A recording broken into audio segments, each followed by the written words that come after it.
السلام عليكم. ازيكم يا شباب؟ عاملين ايه؟ رب تكونوا بخير. معانا في بلاي ليست جديده هي بعنوان السوشيال انجينيرينج. تمام.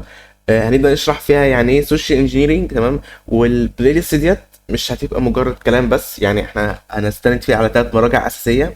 تمام. وبعض من المراجع التانية. تمام. معانا كتاب اللي هو براكتيكال سوشيال انجينيرينج، والكتابين بتوع كيفن ميتنيك. تمام. اللي هو ارت اوف ديسبشن اوف ارت اوف انترسيشن.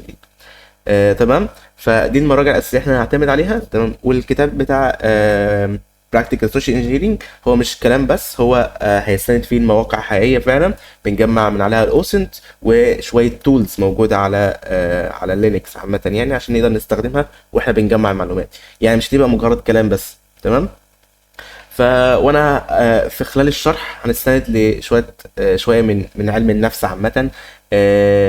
واحنا بنشرح تمام من كتب علم نفس، وعشان نفهمك قد ايه ان السوشيال انجينيرنج دي حاجه مهمه قبل ما تبقى بنتريشن تيستر او قبل ما تبقى ريد تيمر عامه يعني. تمام. فعشان ما نلغيش كتير فتعال نبدا. تمام. هي السوشيال انجينيرنج عامه؟ السوشيال انجينيرنج هو فن الخداع، او فن ان انت ازاي تقدر تضحك على الهيومن او العمل البشري في الموضوع. لان اسهل ثغره ممكن تلاقيها ان انت تضحك على او ان انت تشتغل الانسان الشخص اللي جوه ده. تمام.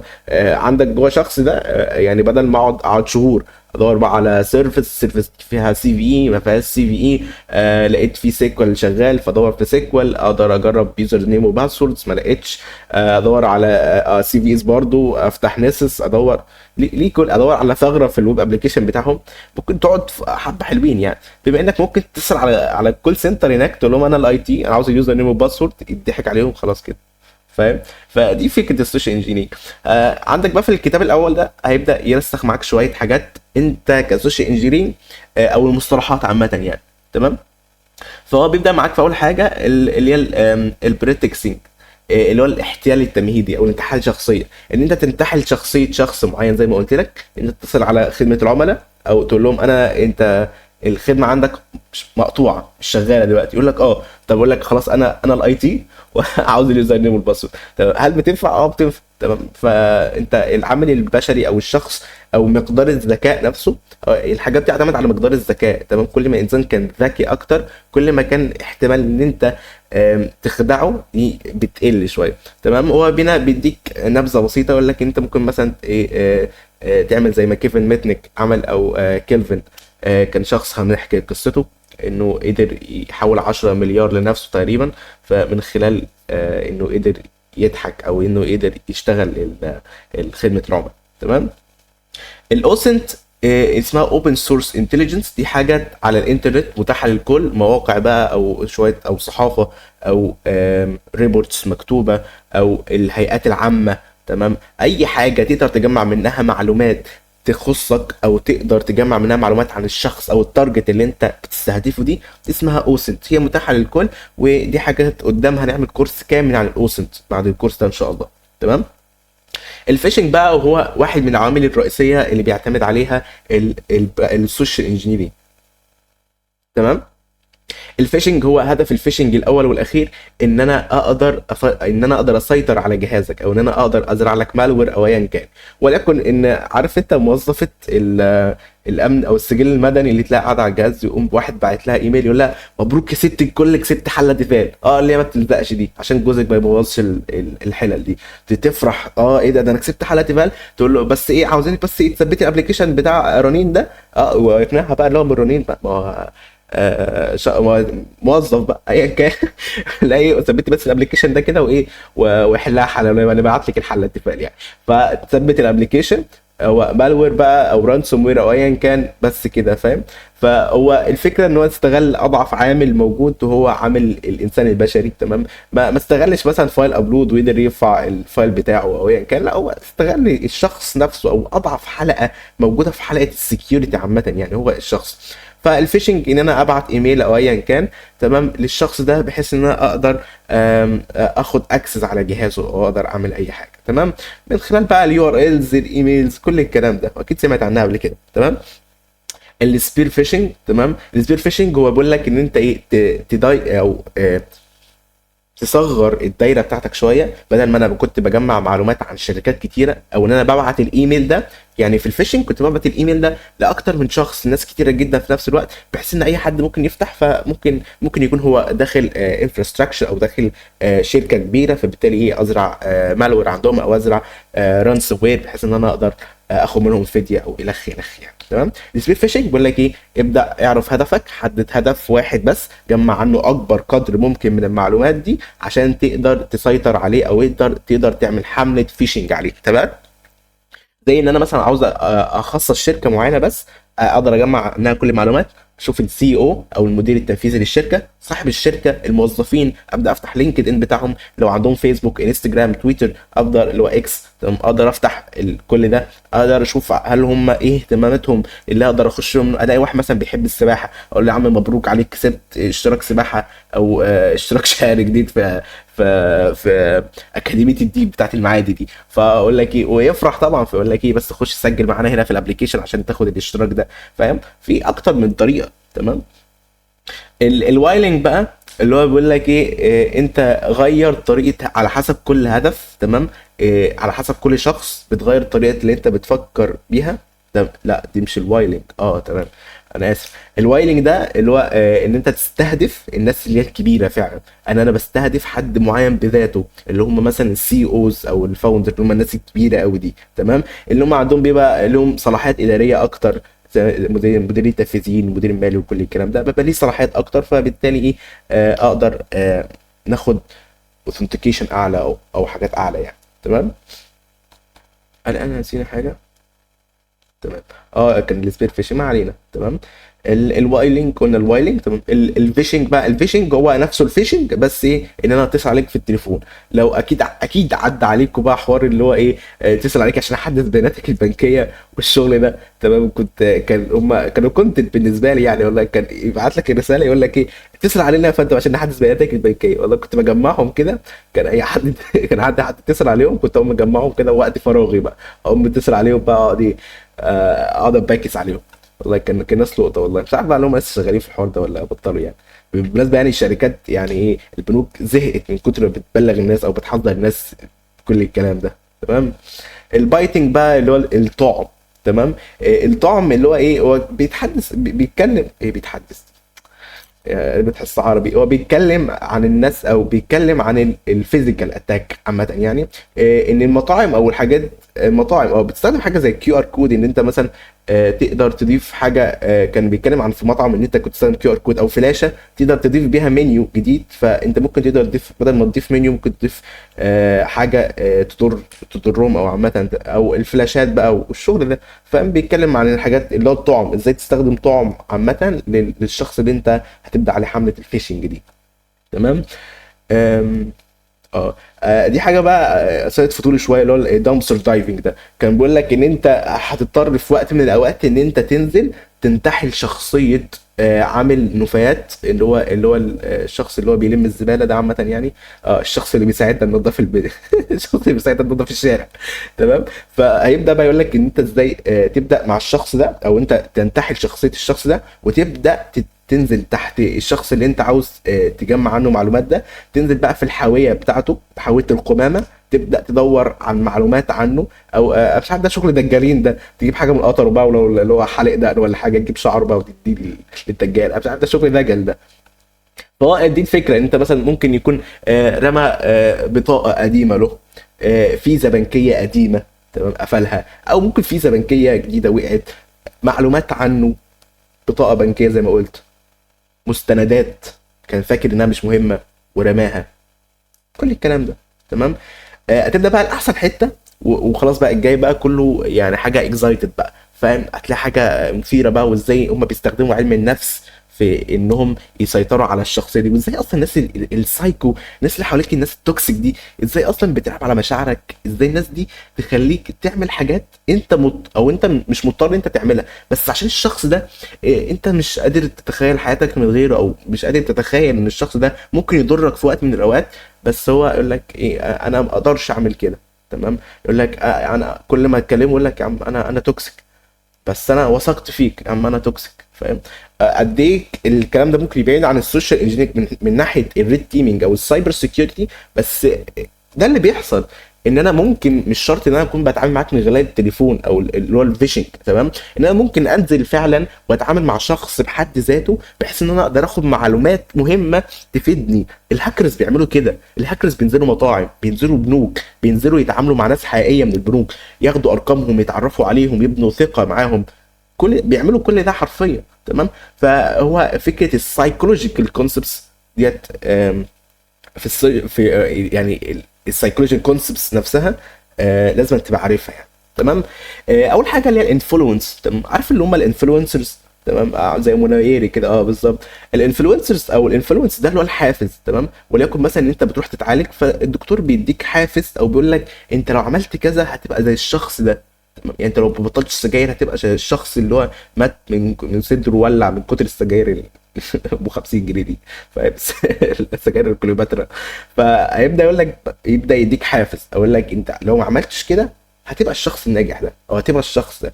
الناس بتستخدم الحافز ده في انها ايه، تبدا تسيطر على عقلك، او تبدا ترسخ في عقلك افكار، تمام، انت مش محتاجها، او انت حاسس انها او مش حاسس، تمام.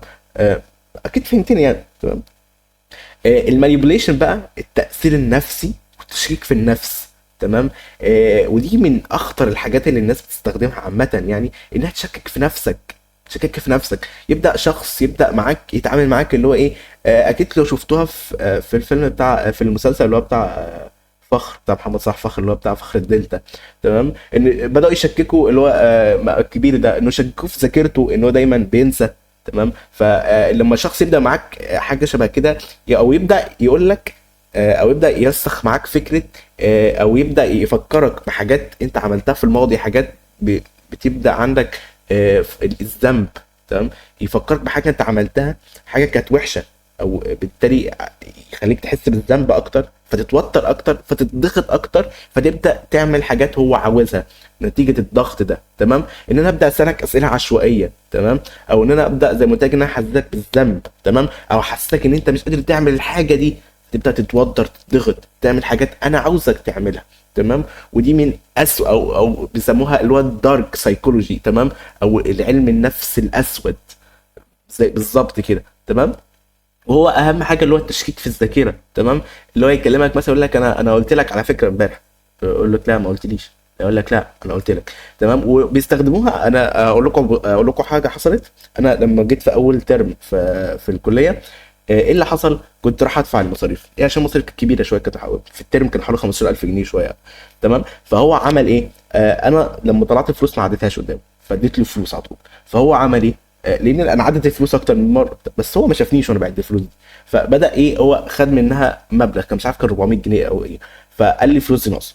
فبدا يشككك في نفسك، بدا يشككك في ذاكرتك ان الفلوس دي ناقصه فعلا. فانت تيجي تفتكر هل انا طلعت فلوس؟ لا انا ما طلعتش فلوس. هل انا عديت فلوس؟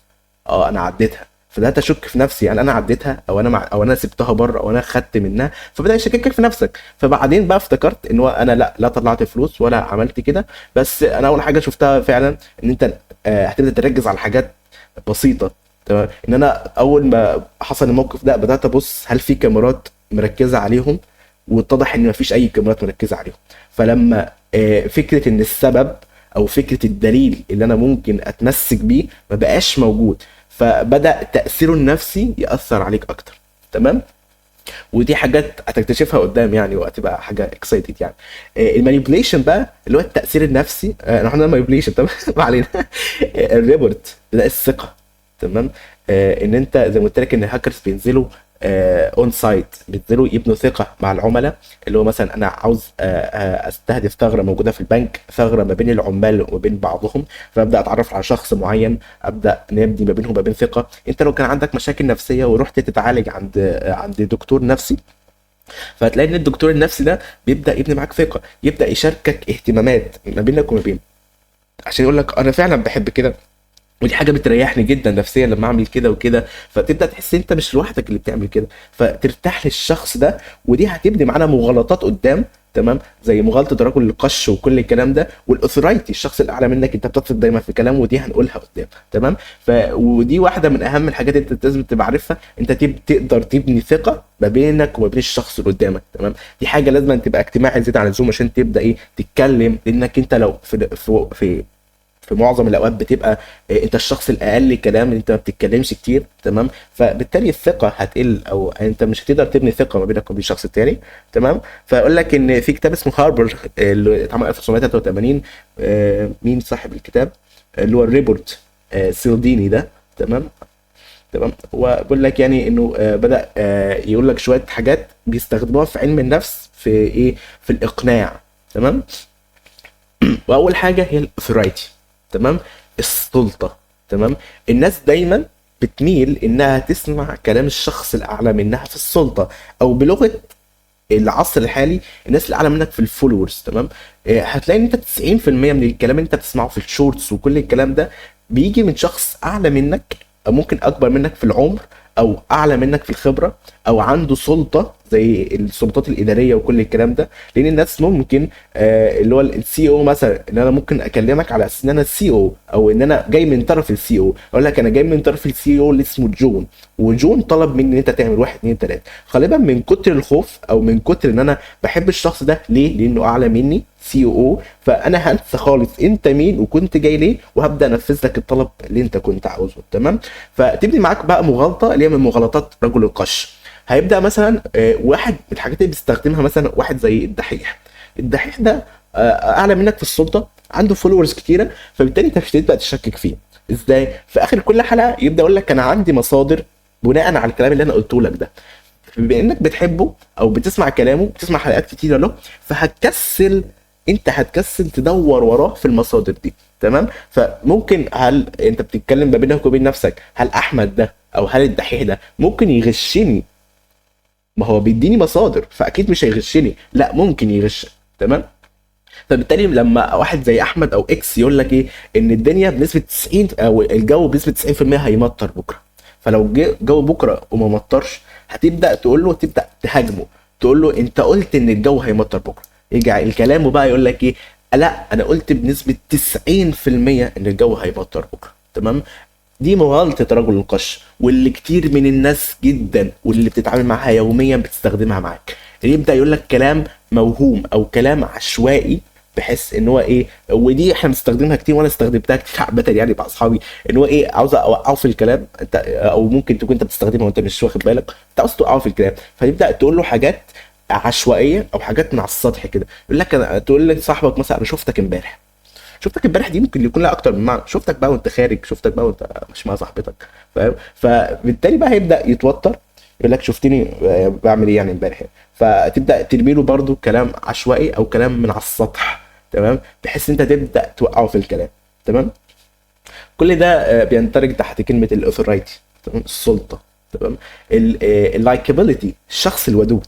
زي ما قلت لك ان الشخص الودود دايما الشخص اللي بيشاركك اهتماماته، الشخص اللي دايما بيبدا، هو اللي بيبدا الاول، الشخص الودود انت دايما بنثق فيه وبثق في كلامه، طول ما هو شخص ودود وبحب الشخص ده، تمام؟ فبالتالي بثق في كلامه، وبيبقى اقل عرضه ان انا اكذبك، تمام؟ فبالتالي الناس بتنزل، الهاكرز بينزلوا اون سايت يتعرفوا على الناس، بنبقى ودودين معاهم، نقول لهم كلام حلو ونشكرهم في شخصيتهم وفي طبعهم وفي جمالهم، تمام؟ في ذلك البنات لما تيجي تتعرف على البنات عامه يعني، تبدا بقى تغرقها حب واهتمام وحنان، وقد ايه انت جميله وشخص جميل، وانا عمري ما شفت شخص زيك قبل كده، فيبدا بقى ايه، اللايكابيليتي بقى، تمام؟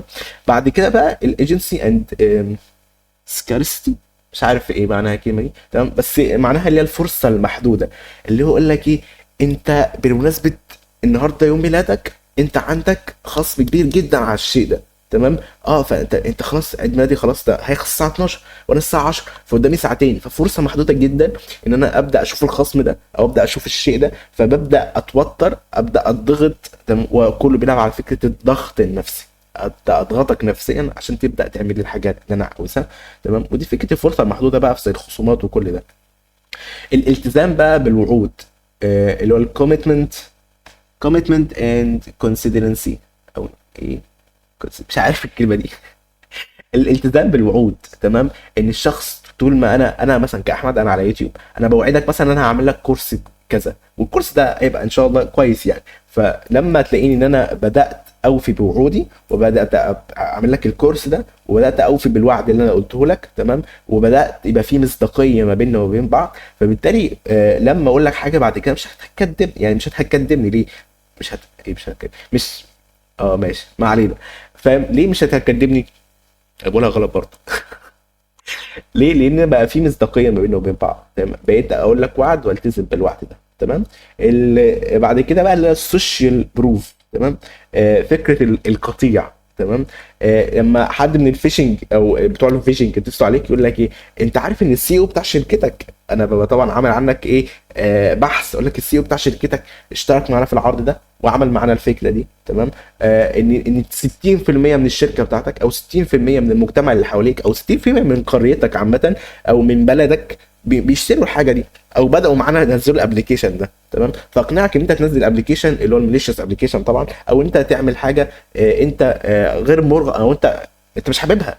بس فكره القطيع ان الناس ماشيه في طريق فانا لازم امشي في نفس الطريق، والا الناس هتقول عني ان انا يعني فاهم ان انا مش بعمل الحاجه دي، تمام؟ ازاي الناس كلها تبقى بتعملها وانا ما اعملهاش حتى لو هي غلط، تمام؟ فدي فكره برضو الناس اللي هم الاتاكرز بيستغلوها يعني. خدمه بقى ان انا ابدا اديك خدمه حتى لو الخدمه دي صغيره، تمام؟ عشان بعد كده لما اطلب منك خدمه مقابل الخدمه دي طبعا لازم توافق عليها، لان لما انت طلبتني في خدمه انا ما اتاخرش عليك، فانت ما تتاخرش عليا في الخدمه دي. بقول لك دلوقتي on hold on audio this asked I'm certain know that here is the phone. كان في مثال هنا او قال مثال كويس she was serious. فانت المفروض تقرا المثال، فعاوزك تاخد سكرين وتقرا المثال اللي هو كاتبه ده، تمام؟ التعاطف بقى اللي هو sympathy and empathy vs empty empathy empathy، ما علينا. التعاطف والفهم والتأثير، ولو شخص مريض فانت بتتعاطف معاه، بتقول له ان انا فاهمك، تمام؟ بتحاول تحط نفسك مكانه، عشان الناس دايما بتلعب على فكرة العاطفة، تمام؟ لما يبقى في عاطفة في الموضوع اللي هو الشخص ده لو ما عملش كده مش هيخش بيته تاني او مش هيعمل كذا، تمام؟ او الشخص ده لو ما عملش كده لو انت ما عملتش ما برعتش دلوقتي للشخص ده فالشخص ده هيموت. فببدا احملك مسؤوليه فتبدا تتعاطف مع الحاله اكتر، تمام؟ وده كان بالنسبه ده اول ملخص لاول شابتر في كتاب براكتيكال سوشيال انجينيرنج، تمام؟ المفروض ان انا هبدا اقول لك اول شابترين من اول شابتر من ده واول شابتر من ده، وافهمك اكتر ايه هي السوشيال انجينيرنج. بس اشوف الوقت احنا بقالنا قد ايه، بقالنا تلت ساعه. حلو، خلاص هبدا معاك في الشابتر التاني، تمام؟ خليه بس نيجي على حته حلوه، ما علينا، تمام؟ هو الكتاب التاني بقى بتاع كيفن ماتنيك ذا ارت اوف ديسبشن بيقول لك ايه، ان الفكره اصلا في اقوى سيستم في العالم ان ممكن ينهار بسبب انسان، تمام؟ وزي ما قلت لك، تمام؟ حتى لو الشركه بقى اشتغلت يعني اشترت اغلى انظمه حمايه بقى وفاير وولز بقى، تيجي تقول للمدير بتاع الشركه يقول لك ايه، انا عاوزين في حاجه اسمها فاير وول، يقول لك اشتري 3 4 كده حطهم على باب الشركه، فاهم؟ يحموا لنا الدنيا، تمام؟ في ناس بتتعامل مع اجهزه الحمايه على اساس انها فاهم هات لنا يا عم 5 6 ايه نحطهم هنا كده، حتى لو عندها سكيورتي قوي انت ممكن تضحك على السكيورتي، تمام؟ ممكن مثلا تنتحل شخصيه حاجه او تنتحل شخصيه زي ما قلنا عامل القمامه ده او عامل الزباله، مش عارف اسمه ايه. فان انا ابدا اقول لك مثلا ان انا داخل اجيب القمامه من الشركه، فادخل احاول اجيب بيانات مهمه او اقرا معلومات مهمه موجوده في الشركه، كل ده تمام. لان الاتاكر مش لازم يكسر النظام او لازم يعمل حاجه في النظام، لا، ممكن يخدع انسان، تمام؟ الكاتب كان بيقول انه لما راح يشهد في قدام الكونجرس شرح حاجه مهمه، قال انه يقدر ياخد كلمات مرور ومعلومات سريه بس عن طريق انه يمثل انه شخص تاني ويطلبها، تمام؟ مثلا ان هو انا من قسم الاي تي وعاوز الباسورد عشان اصلح مشكله في السيستم زي ما قلنا في الاول، تمام؟ وكذلك بيت الاقفال، يعني مش كل ما اركب قفل او يعني قفل قوي جدا على باب البيت ان انت معناه مش هتقدر تسرق البيت، تمام؟ فبقول لك لما الراجل يحس بالامان ان هو مركب قفل قوي، المهاجم بقى ممكن يعمل اي حاجه، يكسر شباك، يخش من المنور، يدخل من الجراج، فاهم؟ يخمن كود الباب السري، تمام؟ بقول لك الامان الظاهري مش معناه انه دايما امان حقيقي، والعمل البشري دايما بقول لك ان اضعف الحاله الاضعف هو العمل البشري، لانه بقى زي ما قلت لك في كل اللي فات ده انه ممكن يثق فيك بسرعه، يكسل يتحقق من حاجه معينه، يخاف من المدير، يحب يساعد الناس، يتوتر فيتضغط، تمام؟ كل الكلام ده او فاهم؟ في حته العقود دايما ان احنا مثلا ممكن نكسل نقرا بقيه العقد، لما اقرا حوالي 60% من العقد والاقي ان العقد كله كلام منطقي، فده معناه ان الباقي كله كلام منطقي، فمش معناها ان كل كلام منطقي يبقى اخر شويه لازم يبقى صح، لو سمعت لا كاسا دي بابل، هتلاقي ان البروفيسور دايما كان يبدا في الاول يقول لك مثلا لما كان عارف ان هم بيتصنطوا عليه، فاهم؟ فكان يعمل تشانل نظيفه ما بينه وما بين العصابه، وتشانل تانية الحكومه مراقباه. فالحكومه طبعا عارفه ان البروفيسور عارف حاجه شبه كده، فبعد كده يبدا في التشانل اللي هي بتاعه الحكومه مراقباه، يبدا يقول حاجات صح. انا هعمل كذا، وهم متوقعين يعمل حاجه عكس كده. ليه؟ لانه حاسس انه بيضللهم، فيبدا يعمل حاجات دي مره، في الثانيه، في الثالثه. فخلاص الحكومه قالت يمكن يكون فاتح التشانل دي ومش واخد باله او كل الكلام ده، فيقول لهم مثلا احنا خلاص هنهرب منين؟ في الشارع 25. خلاص الحكومه، انا شايفك بقالك 6 7 مرات بتقول حاجات صح، فخلاص انا في الاخر مره بدات اضللك، فانا الحكومه كلها تروح عند الشارع 25، ممكن وانا اطلع من الشارع 22. فاهم؟ فدي فكره ان انا مش كل الكلام دايما يبقى صح، ومش معظم الكلام لازم يبقى صح. تمام. تمام. والكاتب اللي هو كيفن ميتنيك بيقول لك ان في ناس في شركات بتصرف على القهوه اكتر ما بتصرف على السايبر سيكيورتي. تمام. فهو دي فعلا دي حقيقه، لان في ناس فعلا بتصرف كده. انا اقول لك حاجه، انا في قريه، انا في جنب القريه دي في مكتب بريد. مكتب بريد عنده راوتر بتاع سيسكو، تمام. هو مش عارف كان حاطه بره بيجيب شبكه ولا ايه. فهو ايه، عندنا هو في فتح باب للموظفين كده، وفتح باب تانية، الاثنين شايفين بعض عامه. هو حاجه كشك كده صغير. تمام. بس هو قدامه كده في مسطبه، وجنبه قاعد بتاع الامن. تمام. بس حاطط كرتونه وحاطط فوقها الراوتر، مش عارف كان بيجيب له شبكه ولا ايه. ففكره ان السكيورتي فعلا لو انا لو ما كنتش قلت له ان ممكن اي حد يجيب فلاشه ب 100 جنيه، وايه يثبت لك رانسوم عليها، وايه وكان الله بالسر عليك، وايه وهتاخد احلى رفد في حياتك مش هتشوفه تاني. تمام. قعد يقول لي ازاي، اقول له عادي، ممكن نجيب 3 4 يعملوا ايه نوش كده ويقعدوا يخبطوا، وانت كده كده مش هتبقى شايف حاجه. بتاع الامن هيروح ايه، يروح يسلك ما بينهم، وانا هجيب واحد خامس يوم حاطط الفلاشه وخلاص كده. تمام. بدا يشيل الراوتر فعلا وبدا يدخله جوه. تمام. مش عارف مين اللي كان قال له انت لو حطيت الراوتر بره هيجيب شبكه، مش عارف مين اللي كان قال له كده. ما علينا. تمام. ليه بقى الاتاكر بيحب السوشيال انجينيرنج؟ لانها سهله ورخيصه وخطورتها قليله. بدل ما يقعد بقى يهاك في سيستم شهور، ممكن يعمل مكالمه تليفون، ايميل مزيف، او رساله على فيسبوك. تمام. فكره الهيومن فاير وول، الكاتب قال حاجه مهمه. قال لك دلوقتي لما الشركات بتحسن التكنولوجيا قوي، فالمهاجمين بداوا يركزوا على اختراق الانسان نفسه بدل اختراق الكمبيوتر. طب كأن الانسان هو الفاير وول. تمام. كأن الانسان ده فاير وول، واحنا بنحاول نخترق الفاير وول. تمام. وقال قصه مهمه جدا. تمام. قال قصه ايه، قصه مهمه، هي قصه عاديه يعني. بيقول لك في سنه 1978 كان رايفكن شغال كمستشار تقني داخل البنك. تمام. كان هو بيعمل ايه، كان بيطور حاجه اسمها باك اب سيستم. تمام. لو الكمبيوتر الرئيسي البنك الكمبيوتر الرئيسي البنك وقع، خلاص بيبقى عندنا باك اب سيستم. تمام. بسبب شغله ده بقى عنده وصول لمعلومات مهمه جدا، زي اللي هو الواير ترانسفير. لو في اسمها ايه، معلومات مهمه، او فلوس كبيره بتتنقل مره واحده، هو بيبقى مسؤول عن الاجراء ده، او مسؤول انه يوافق عليه. تمام. نظام الحمايه في البنك كان بيعمل ايه، هم كل يوم الصبح المسؤولين عن التحويلات بياخدوا كود سري. تمام. كود سري يومي كده بياخدوه، وايه ويبقى معاهم، بحيث ان اي ترانسفير هيتم يبقى من خلال الكود السري ده. تمام. عشان يثبتوا ان هم موظفين حقيقيين. فالنظام كان شكله امن جدا، لان الرقم ده بيبقى مع الموظفين اللي مسؤولين عن التحويلات بس. تمام. الخطا البشري بقى اللي حصل، الموظفين بقى كانوا بيعملوا ايه، ياخدوا الكود ده بدل ما يحفظوه، لا اكتبه على ورقه واحطه قدامي على الحيطه. تمام. فرايفكن بقى شاف الموضوع اللي هو ايه، بيس كيك. هيعمل ايه رايفكن هيدخل الاوضه. تمام. على انه بيكتب ملاحظات. ليه؟ لانه زي ما قلت لك انه مسؤول عن الباك اب سيستم. تمام. دخل حفظ الكود، خرج قال لك، اول لما خرج قال كاني كسبت اليانصيب. فعلا، لان انت ممكن تسرق البنك كله في تحويل واحد بس. تمام. وبما ان دي حاجه كانت قديمه جدا، ففكره بقى السي تو سيرفر وكل الكلام ده، او ان انا مثلا ان انا احول على اكتر من مكان، او احول فلوس على اكتر من مكان، فالبنك مش هيقدر يرجعها. فكانت حاجه بالنسبه له فعلا انه يكسب دي نصيب. ايه اللي حصل بعد ما خرج؟ راح لتليفون عمومي في مبنى البنك نفسه، اتصل بقسم التحويلات اللي هو ترانسفير، بس مش باسمه، باسم مين بالظبط؟ الموظف اللي خد منه الكود ده. قال لي انا من قسم الانترناشونال. تمام. هنعمل ايه؟ اول اختبار امني هتعمل ايه رقم مكتبك. فعلا هو عارف رقم المكتب لانه مسؤول عن الباك اب سيستم، او المكتب بيبقى اصلا مكتوب عليه الرقم من بره. فقال له 286. الموظفه قالت بتاعه الكول سنتر، قالت له ايه هو الكود. طبعا الكود السري اللي هو حافظه اللي هو كان 4789. طلب تحويل الاموال، قال لها حولي لي 10.2 مليون دولار لبنك في نيويورك.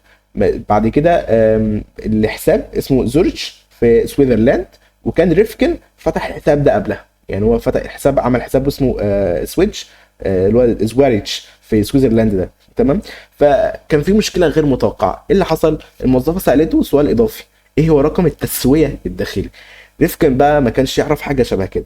بس هنا بقى ريفكن عمل حاجه مهمه. ايه اللي عمله؟ قال لها دقيقه هراجع الرقم وارجع لك تاني.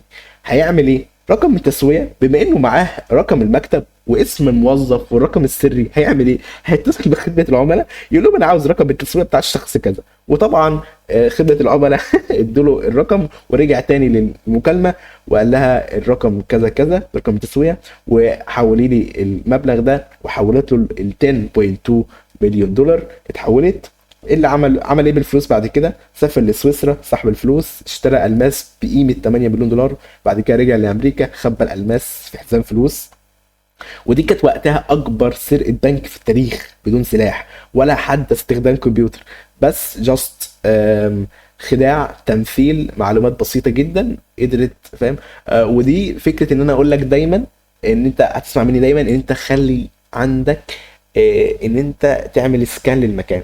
دخلت مكان تشوف في اعلانات، في حاجات مهمه تقدر تستغلها قصاد الموظفين دي، في ارقام سريه، في اسماء الموظفين، تقدر تشوف اسماء الموظفين، تقدر تشوف اشكال الموظفين. تبدا يبقى عندك الفكره دي في اي مكان تدخله. مش شرط يكون عندك نيه او فاهم، لازم تبقى عارف حاجه شبه كده. تمام. فدي كانت بالنسبه للمثال اللي هو حاطه في الكتاب بتاعه ذا ارت اوف ديسبشن ده. تمام. ده بالنسبه لشابتر 1 في الكتاب ده. تمام. فبدا يقول حاجه بقى رسالة من القصه: حتى لو النظام شكله امن جدا ممكن يكون ضعيف جدا في الحقيقه. والكاتب بيقول ممكن يكون حد بيسرق معلومات في شركتك دلوقتي، او بياخد خطط لمنتجات جديده وانت مش واخد بالك ليه، لو ده ما حصلش لسه يعني. فالموضوع مش هل هيحصل، الموضوع فيه هيحصل امتى. تمام. بيقول لك ان في ارقام مرعبه عن الاختراقات في 2001. بيقول لك كوميونتي كمبيوتر سكيورتي انستويت في سنه 2001. التقرير قال ان 85% من الشركات حصل عندها اختراق امني خلال سنه. ده الكلام ده 2001. 64% من الشركات خسرت فلوس بسبب الاختراق، يعني تقريبا اكتر من نص الشركات اتضررت ماليا. وبدا يقول لك بقى انواع الهاكرز. انت عندك هاكرز اسمه سكريبت كيديز، اللي هم احنا زمان فمن 4 5 سنين لما كنا بناخد الاكواد نحطها في التيرمينال، ناخد بقى امر الام اس اف. انا كنت فاكر كنا ناخد الام اس اف فينوم نحطه، يجيب لنا الام اس اف فينوم فايل، ناخده نخش على الميتاسبلويت. كل ده كنا ايه؟ سكريبت كيدي، ناخد السكريبت كوبي بس، ما كناش نعرف اصلا السكريبتات دي كانت بتعمل ايه. وبقول لك بقى الهاكرز المحترفين بقى دول اخطر بكتير، عندهم هدف محدد، بيركزوا على شركه معينه، عاوزين معلومات معينه، معلومات ثمينه، هدفهم الفلوس. يعني الهواه بيبحثوا عن كميه الانظمه، انما المحترفين بيدوروا على قيمه المعلومات نفسها. تمام. بيقول لك عقليه الهاكرز، الكاتب بيقول عقليه الهاكر دايما بتدور على طريقه للالتفاف حوالين الحمايه، انه يدور يتحايل دايما على الحمايه. لما تكون التكنولوجيا قويه الهاكر بيختار الطرق الاسهل، يعني اللي هو ايه؟ الانسان. تمام. والكلام بيتكرر بقى اللي هو الديسبشن. وبدا وقال لك بقى ان الارهاب عملوا حاجه شبه كده. وذكر بقى 11 مارس تقريبا، او مش عارف 11 ديسمبر. تمام. لما الطياره خبطت في البرجين وكل الكلام ده. تمام. يقول لك حتى المطارات، حتى مع وجود اجهزه كشف المعادن وانظمه التعرف على الوجه، لسه في ناس بيعدوا باسلحه او بمخدرات وكل الكلام ده. المشكله مش في الاجهزه، المشكله في الشخص نفسه بيستخدم الاجهزه. تمام. زي ما قلت لك فاكر حط فكره الارهاب، والارهاب بيستخدمه، بس الارهاب ما بيستخدموهاش على الشركات وكده، الارهاب بيستخدموها على الناس. ودي كانت من واحده من مميزات الارهاب اللي استخدموها يعني. تمام. وده كان بالنسبه لبارت 1 من كل الكتب اللي موجوده. تمام. واشوفكم ان شاء الله في فيديوهات جديده، بس ان شاء الله الفيديوهات هتبقى ايه؟ مثلا 60% منها كلام، وازاي تحاول تتعامل مع الناس، ازاي تتعرف على السيكولوجيا بتاع الناس، ازاي تبدا تضحك على الناس نفسها، وازاي تعرف اذا كان الشخص اصلا بيضحك عليك ولا لا، او بيمارس عليك الخدعه دي او لا. تمام. وهنبدا نستخدم بقى التولز اللي هتساعدنا في كل الكلام ده، واحنا بنجمع معلومات من اول الاوسنت لحد ما نجمع معلومات عن الشخص بنفسه. دور في فيسبوك بتاعه، في تيك توك، في انستجرام، في اكس بتاعه، كل الكلام ده. تمام. هنشوفه ان شاء الله في الفيديوهات الجايه. تمام. ان شاء الله تكون بلاي ليست كويسه او كورس كويس يعني. الفيديوهات دي هصور فيديو كل اسبوع، لان هدور في اكتر من ريسورسز عربيه، في كتب علم نفس وبتاع، فاهم؟ فان شاء الله لو لقيت فيه اهتمام على الكورس ده ممكن انزل فيديوهين في الاسبوع، تمام؟ وبس كده، اشوفكم ان شاء الله في فيديو جديد، والسلام عليكم.